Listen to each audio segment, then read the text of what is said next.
We live in a world now where it feels like everybody has to be perfect. I carry that weight myself, playing in the NFL and always being the guy who had all the answers. I felt like I had to be perfect. I caught myself never getting angry. So what I started realizing was that as I cried in front of my teammates, as I cried in front of some of our coaches, as I started to just be the real me and just to sit and emote, that's when I started realizing that there was freedom in that. I want to talk about secrets to success. I want to talk about being in college, not knowing what the future holds. Been there before. I want to talk about being on this stage, not knowing what the future holds, standing there right now. Pray as if it depends on God, and work as if it depends on you. We are so much more than just athletes. We are so much more than just people that you just look at and applaud and you boo and you burn their jerseys, or you show up and you cheer them. We are fathers, we are husbands, we are brothers, we are sons. And there are so many people in our sphere of influence who we affect. I'm starting to look at the way I'm playing. How am I playing? Am I doing everything I can to help our team win? Am I playing to the best of my ability? Sometimes you can't control the outcome. I wish I could, and a lot of people wish they could, but you can't. When I got injured, there's two options.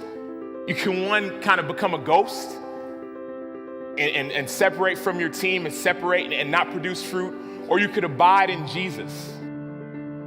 So even when that thing that you think is so important is taken away, he'll still allow you to bear fruit. People care. It's a time for people to show up. I think our world has changed. It's almost like you learn about tectonic plates and things just shift. It's like things aren't going back to the way they were. And so for us to be able to come together and say we're going to lead that change, it means something. All hard work leads to profit. Don't be deceived. God does not mock you. Reap what you sow. Like, God honors you, but he wants you to believe. Get on your knees and pray. God, I believe you can deliver me from this no matter what it is. God, I believe you hold my future in your hand. But it doesn't just come from sitting down. Adversity produces greatness. We've seen that. I saw that in Arizona with Bruce Arians, and we had 7, 8, 9, 10 guys go on IR. We still made it to the playoffs, right? Our quarterback went down and Carson Palmer, the backup, went down. And now we are on our third string quarterback still in the playoffs, right? And so I've seen adversity help teams win. We had guys who had played for the St. Louis Rams when there was some tragedy that struck there. And one of the guys said, man, I'm taking a knee no matter what.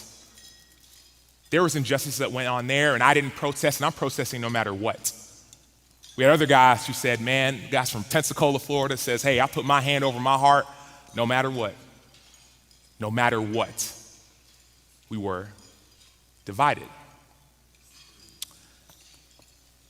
Go to sleep that night, wake up the next morning, walk into the locker room, and all eyes were on me.